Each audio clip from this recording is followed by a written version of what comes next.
kami tentu dengan perspektif membela. Jadi beberapa kali karena tim kami banyak, kami dibatasi begitu pertanyaan-pertanyaan yang kami mau gali, dan saya juga pernah protes, ya tidak bisa dibatasi karena kami semua tim punya perspektif berbeda dan ingin menggali agar menjadi terang perkara itu.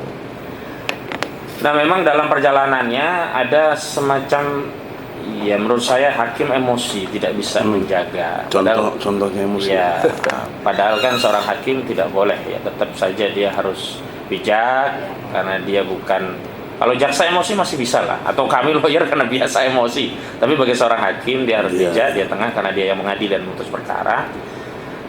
Sempat terjadi perdebatan sengit dengan Bang Egy Sujana, dan terakhir juga ketika suasana riuh ada seruan takbir dari peserta sidang, itu hakim kemudian mengatakan itu jangan teriak-teriak. Nah, waktu itu juga saya ingatkan, itu bukan teriak-teriak, itu seruan takbir. Nah, tolong dicatat Mbak Dini dengan hormat, mubahalah ini ada diatur dalam Al-Quran. Surat Ali Imran ayat 61. Nah, pertanyaan seriusnya, bagaimana kita melaksanakan Al-Quran yang kita yakini sebagai kitab suci dan diatur oleh negara ini sebagai agama resmi Islam, sumber nilainya Al-Quran, pasal 29 ayat 2 Undang-Undang Dasar 45, negara menjamin warga negara untuk menjalankan keyakinannya. Nah, kenapa warga negara dalam hal ini Gus Dur dan Bang Tri bermubahalah, bersumpah atas nama Al-Quran kepada Allah supaya dilaknat? Karena perintah Qurannya di situ dilaknat bagi yang berdusta. Kok ditangkap gitu loh, Bang? Ya, ini memang bukan urusan kaya ya, tapi background ini perlu, background ini karena berimbas kepada hakim. Kok perilakunya sudah di setel menurut pemikiran saya, apa ikuti maunya jaksa. Jaksa sudah di setel apa maunya polisi, gitu loh. Nah, yang nangkep pertama polisi. Saya bisa kasih bukti konkret ketika menghadap ke hakim, maju ada satu persoalan yang harus ditunjukkan. Saya nanya sama jaksa, ini kan persoalan sederhana, kenapa kau nggak bawa ijazah asli Jokowi? Saya bilang sama jaksa. Wah bang, kita dapat dari polisi ini begini bang, nggak ada. P19 dong lo balikin, berarti kurang bukti. Yo ngomong ini udah dipantau, jaksaan pun pasti ngikut. Iya bang, kita cuma jalanin tugas. Nah, model kayak begini kok di persidangan. Dan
Waalaikumsalam warahmatullahi wabarakatuh.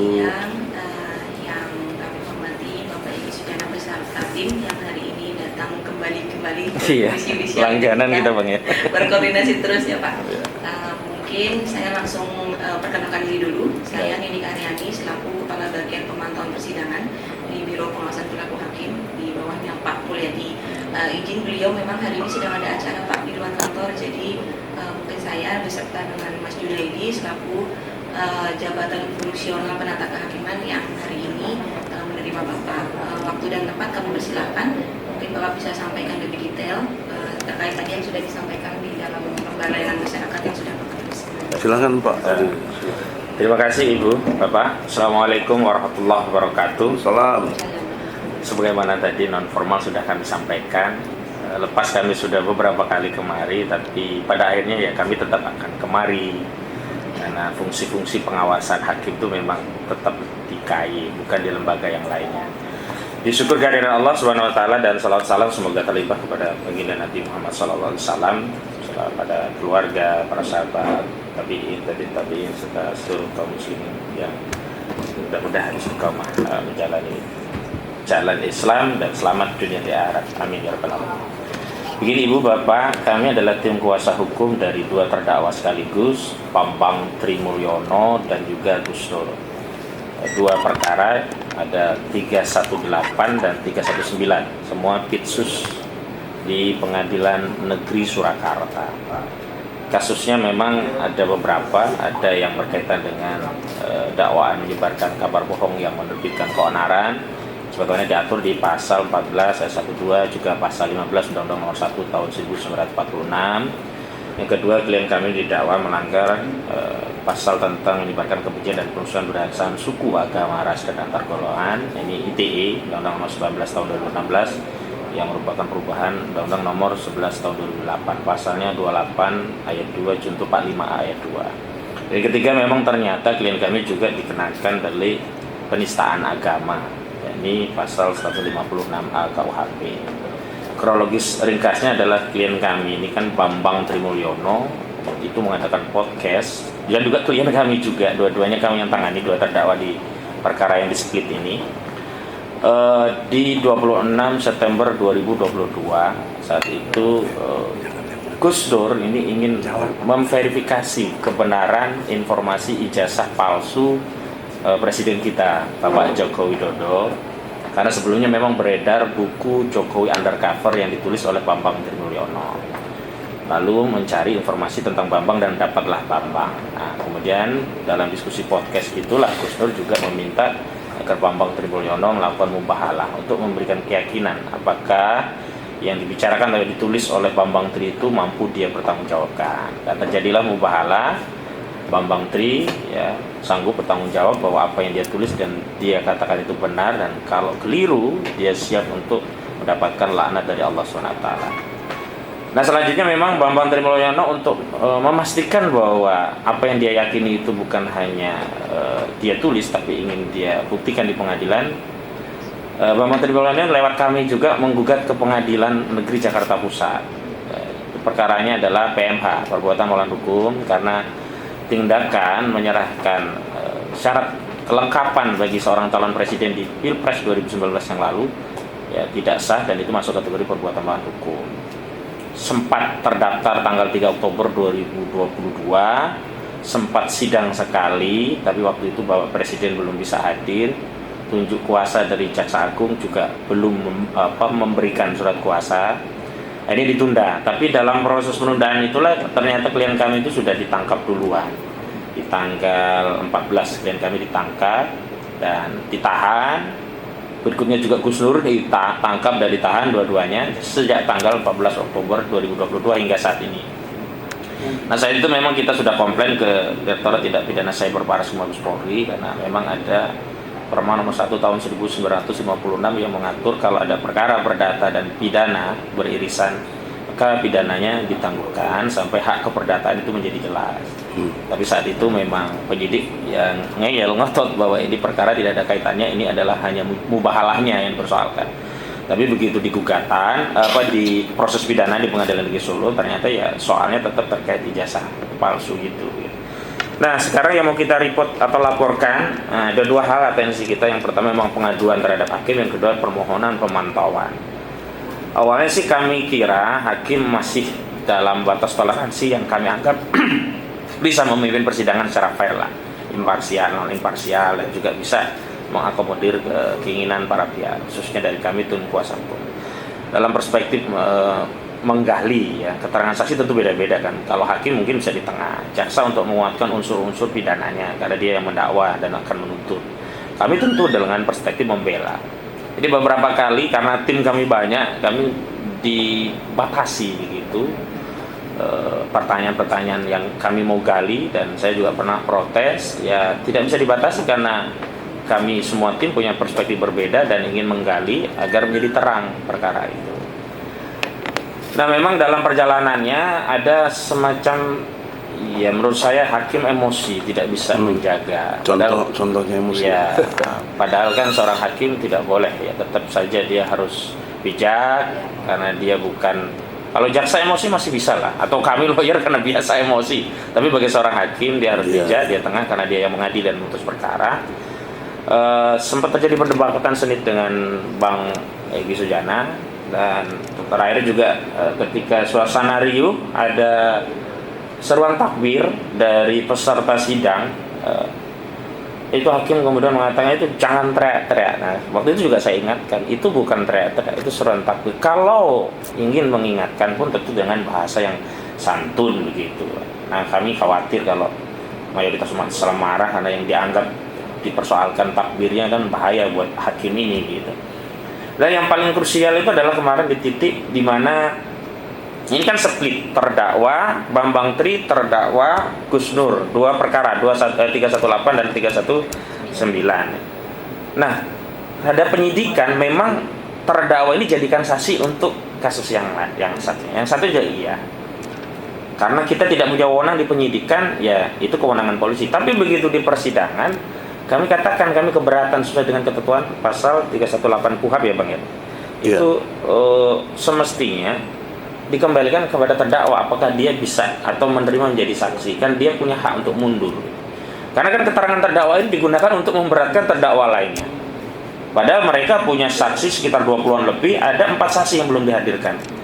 Ada Mahmud Nurwindu belum dihadirkan, ada Suwarto, Kus Hendriatmo, ada Sri Hadiningsih, ada 4 yang belum dihadirkan, tapi mereka memaksa melalui jaksa menghadirkan terdakwa sebagai saksi untuk perkara di split itu. Kita saat itu jelas menolak, ya terjadi perdebatan lagi begitu. Tapi akhirnya kok hakim mengikuti apa yang maunya jaksa gitu. Walaupun akhirnya kami melawan dengan cara bahwa ya saksi ini tidak mau menjawab semua pertanyaan dari jaksa maupun hakim. Tapi poinnya adalah sikap hakim yang tidak bisa menahan emosi dan terjadi perdebatan yang luar biasa ini kan khawatir berpengaruh terhadap putusannya. Nah, kalau dalam Islam itu kan seorang yang sedang mengadili itu tidak boleh, bahkan bisa menjadi batal putusannya kalau dia emosi. Karena apa? Khawatir putusannya itu karena emosi, bukan karena pertimbangan yang benar-benar objektif gitu loh. Nah, karena itulah kami tadi sudah menuliskan, nanti bisa kami serahkan apa-apa saja yang dalam pandangan kami ini patut diduga melanggar kode etik hakim. Nah, itu ringkasannya belum lengkap, nanti ini ada suratnya. Yang kedua juga kami mohon agar ada pemantauan, paling tidak ada atensi dari KAI untuk mantau sehingga hakim bisa melihat bahwa yang mengawasi dirinya bukan hanya kami lawyer, bukan hanya peserta sidang, juga ada otoritas dari KAI yang juga bisa berimplikasi bagi karir seorang hakim gitu. Sehingga okelah kalau ndak, kasarnya ya, kalau ndak rikuh atau nggak menghargai kami lawyer lah, jadi mereka bisa menghargai profesinya mereka sendiri karena ada pemantauan dari KAI yang kalau keliru dalam menjalankan amanah sebagai profesi hakim nanti bisa berimplikasi bagi karir atau bahkan jabatannya. Itu dua hal itu, dan memang tadi kami juga berencana paralel teman-teman ini kan tim gabungan Bu ya. Surakarta dan Jakarta. Jadi Surakarta juga nanti paralel akan coba ke Semarang, katanya ada perwakilan di Semarang. Itu dari saya untuk awalan. Bang Egy silakan. Ya, bismillahirrahmanirrahim. Assalamualaikum warahmatullahi wabarakatuh. Terima kasih Mbak Ninik ya, dan Pak Junaidi dari Biro Pak Mulyadi. Biro apa itu Pak? Pengawasan perilaku hakim. Biro Pengawasan Perilaku Hakim. Jadi udah tepat kami kesini ya.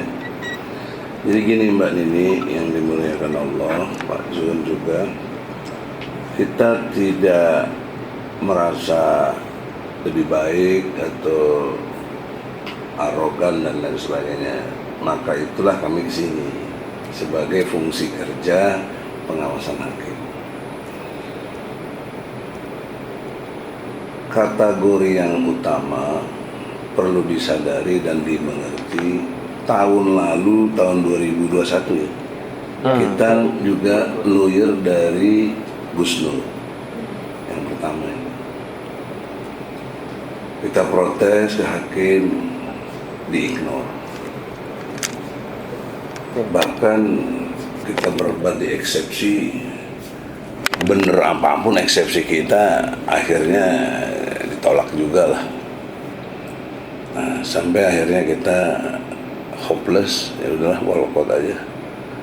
Ujung ceritanya kita membela kayak apapun pasti dihukum juga, dan ternyata benar dihukum 10 bulan. Ya sudahlah. Nah, dilalah persoalan terjadi lagi di tahun 2002, yaitu mubahalah. Nah, tolong dicatat Mbak Dini dengan hormat, mubahalah ini ada diatur dalam Al-Quran.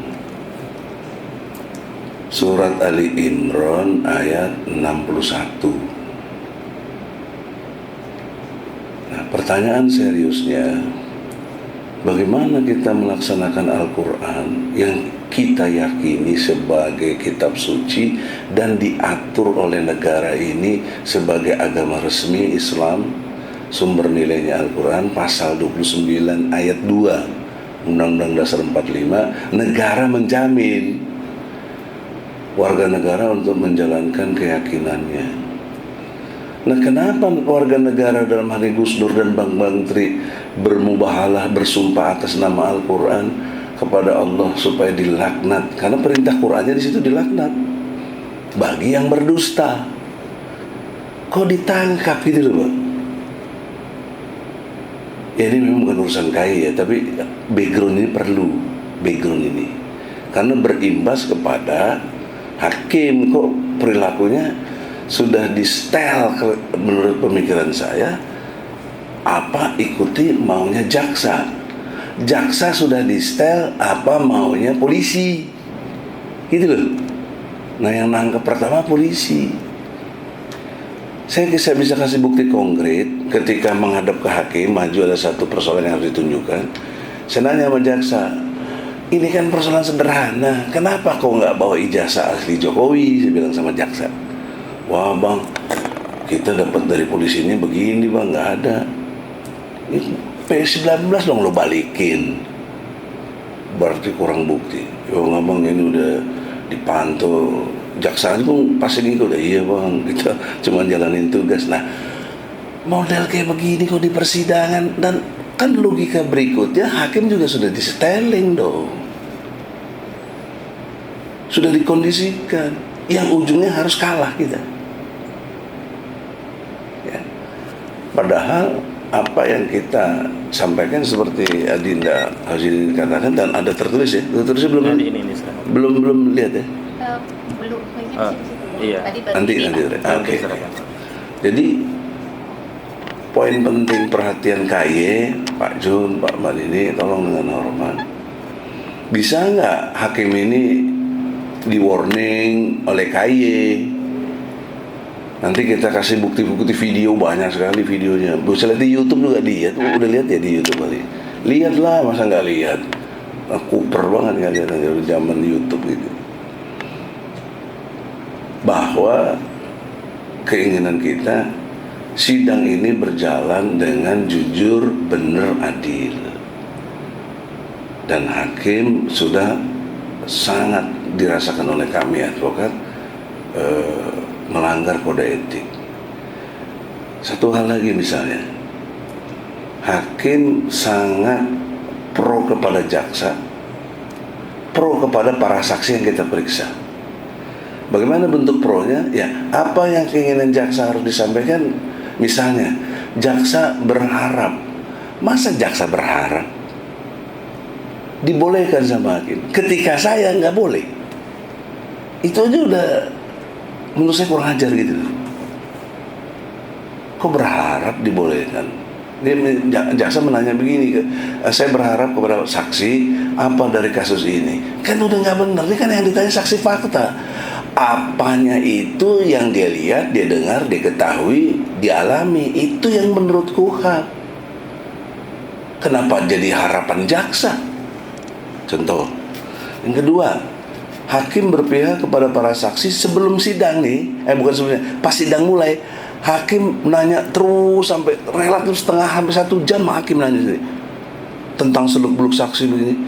Apa maksudnya? Saya waktu pertama saya nggak begitu paham. Saya pikir ini perhatian betul hakim. Ternyata pemahaman saya diajarkan oleh fakta itu cara hakim melindungi saksi supaya kita nggak serang. Bagaimana saya? Tadi kan udah ditanyakan, nggak usah tanya lagi. Kok begitu? Hak saya dong menanya sebagai advokat. Selalu begitu. Mbak Nini, saya udah 30 tahun lawyer. Mungkin lebih senior lah dari sini untuk soal hukum ini.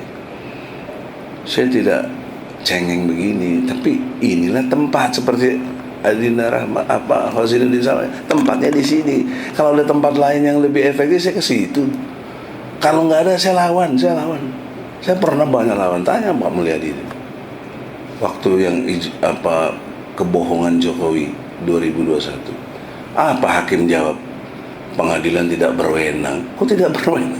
Sementara udah 8 kali sidang, udah mediasi. Ini hakim macam apa? Tapi kita ngadu ke sini juga nggak ada respon. Apa jangan-jangan sini sudah dikondisikan juga? Kan ngeri kita kalau negara begini, Bos. Ini people power aja lah, nggak usah lagi berdemokrasi yang benar kalau begini. Karena hak-hak kita sebagai rakyat, kami advokat yang dijamin oleh undang-undang, ya. Mbak Nini asal tahu, tahun 2019 saya ditangkap juga sama Jokowi. Gara-gara saya ngomong people power, belain Prabowo, karena saya lawyernya Prabowo.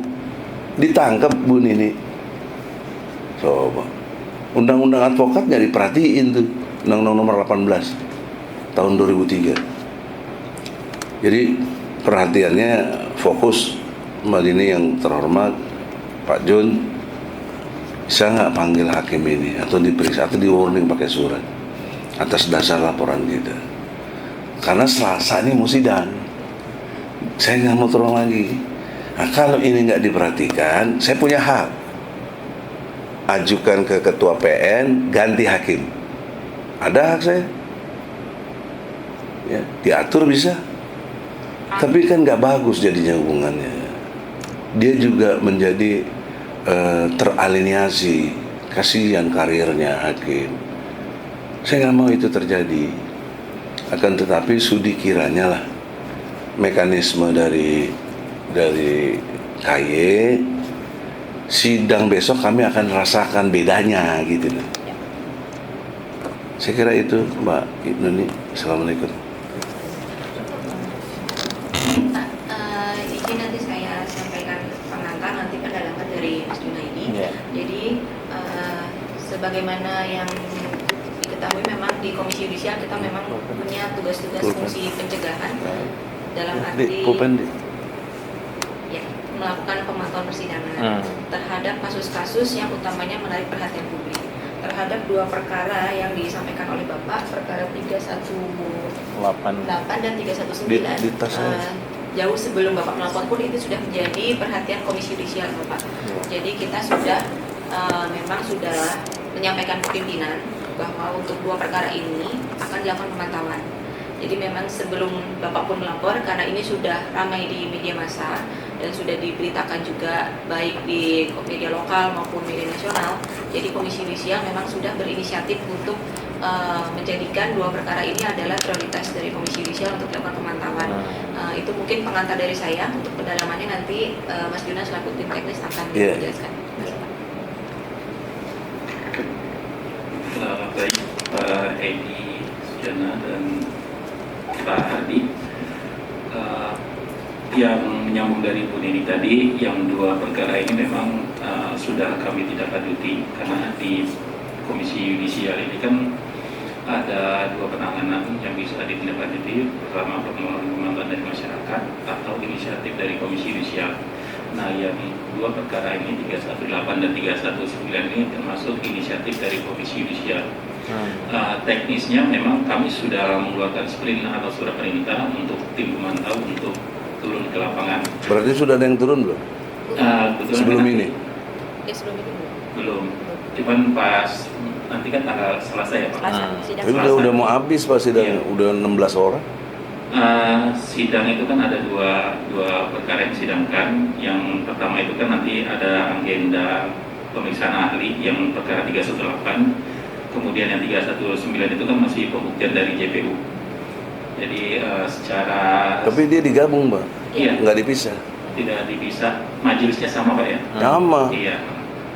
Jadi untuk teknisnya memang tim pemantau sudah siap kan, nanti tinggal hari hanya sudah akan melakukan pemantauan persidangan. Kemudian tadi yang terkait poin-poin yang Pak Egi sampaikan juga ini kan sudah menjadi catatan kami. Tadi juga Pak Egi ada berharap bahwa ini supaya KAI memberikan warning ya, minimal melalui surat. Memang untuk KAI ini kan tindak lanjutnya ada dua, bisa kami menyurati majelis Iya. hakimnya ke KPN-nya, atau kami turun langsung ke lapangan. Iya. Nah, ini untuk yang perkara ini kebetulan kami turun langsung ke lapangan Pak Egi. Ada satu hal juga yang perlu kami minta informasi lebih lanjut yang tadi Pak Hardi juga sempat menyampaikan tentang Ahmad perkara- itu kebetulan tim kami yang lain. Saya Ahmad ke sini. Dik. Oh Pak Ahmad. Iya, nggak apa-apa. Memang tadi atas namanya Hardi. Oh, Iya, satu oke. tim lagi. Ya. Nah, Ya. Yang pengen jakpus itu Pak, Iya. perkembangan itu bagaimana? Tadi itu kita, iya kita Banding cabut. kita juga. Iya. Kita cabut karena memang saat itu kan Bambang Trimulyono selaku penggugatnya kan ditangkap gitu loh. Nah gantian sekarang jadi terdakwa, kami bela tapi posisinya menjadi terdakwa kalau sebelumnya penggugat gitu. Berarti dicabut. Cabut ya. Iya. Sekedar tambahan Banjun, alasan pencabutan itu kondisional objektif, kita tidak bisa menampilkan bukti dan saksi dengan ditahannya Bambang Tri dan Gus Nur. Kita minta penangguhan nggak dikasih dan lain sebagainya. Kita sementara data-data yang kita punya belum lengkap di tangan kita, masih di tangan terdakwa. Sehingga waktu sidang pertama di Jakarta Pusat kami tampil, kami ini bisa tapi pas lagi itu ditangkap perjalanannya, sehingga kita untuk sidang yang ke depan tidak bisa bersaksi dan lain sebagainya karena dalam perdata ini bedanya Pak, orang banyak nggak tahu. Ini waktu di PN Pusat itu namanya perdata, betul Pak? Nah yang sekarang namanya pidana. Karena itulah pada waktu perdata beban pembuktian ada pada kami, betul? Karena siapa yang nuduh dia harus buktikan. Nah masyarakat nggak taunya seolah-olah kita juga harus buktikan nih di PN Solo. Padahal ini udah wewenang jaksa, karena dia yang menuduh, mendakwa dan menuntut nantinya. Nah beban pembuktian ada pada jaksa gitu, bukan pada kami. Nah, kami membela. Nah, itulah jadi penjelasan gitu Pak Junaidi.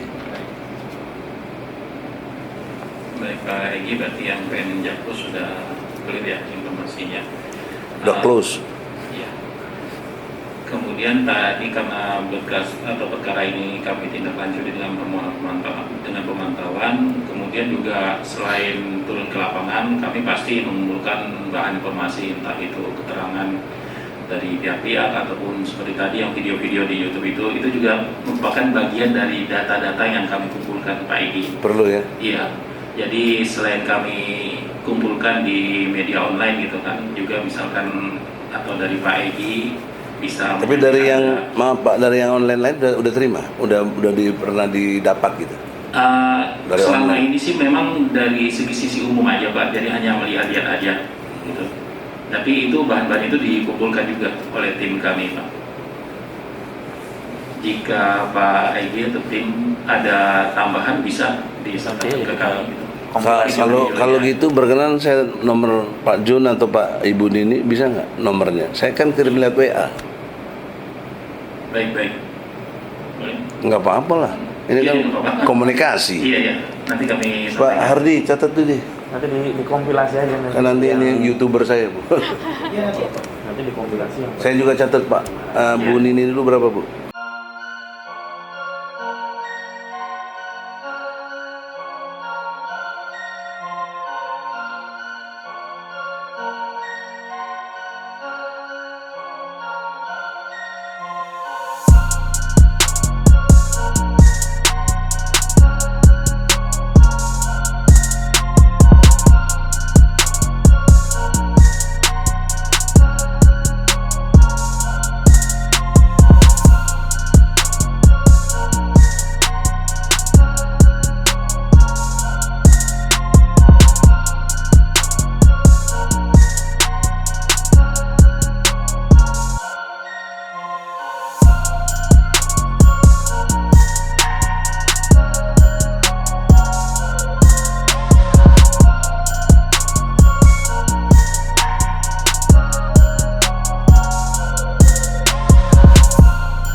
Jadi gimana?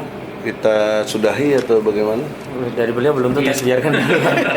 Beliau belum tuntas. Tinggal minta data. Enggak. Tim teknisnya Biarkan beliau penyampaian sampai. sampaikan. Oh, cukup ya. Iya. Cukup. Kita kan Mungkin tambahan saja secara substansi itu begini sederhana. Kan klien kami di dakwa mengedarkan kabar bohong. Harusnya kan ada kabar benarnya mana. Iya.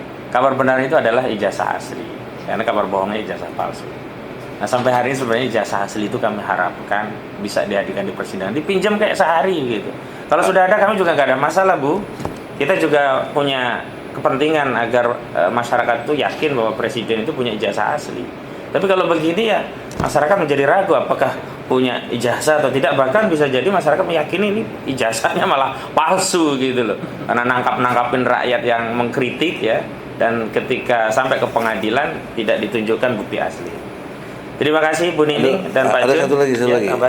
agak penting menurut saya. Mohon dipahami logikanya nanti ya. Bambang Tri buat buku namanya Undercover. Jokowi Undercover. Bambang Tri yang buat. Iya, namanya Jokowi Oh iya. Undercover. Bukunya judulnya Jokowi Undercover 2. Yang pertama ditahan 3 tahun waktu launching yang pertama. Nah, selama di penjara dia pakai studi kepustakaan, dia cari penelitian, buatlah Jokowi Undercover 2 buku.